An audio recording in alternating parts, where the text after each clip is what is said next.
الناس جابت السي إبراهيم يمتعها ويفرحها ويدير ما بغا كيما نقولوا، وهذيك التيكي تاكا هو وحكيمي والهدف ديال بن صغير. وحنا عندنا السي إبراهيم راكو عارفين بلا ما نكمل. المهم المهم خوت المغرب ألف مبروك، المنتخب المغربي فاز بهدفين لواحد رغم الأداء الكارثي، ورغم لأنه مازال في هذاك المشكل ديالو في الشوط الأول. الشوط الزاوج من خرجوا زياش تحركت الأمور، ولكن نقطة استفهام مازال على وليد الركراكي.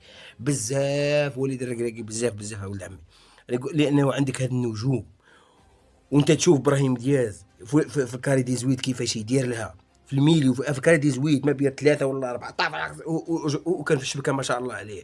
تشوف الأسيست اللي عطاه، تشوفوا هو وحكيمي كي متفاهمين، تشوفوا معاهم ولكن مشكل راه عندك يا كاين كوادر راه غادي يهبلوك بحال زياش. كنت نورمالمون ما يدخلش من الديبار الجهه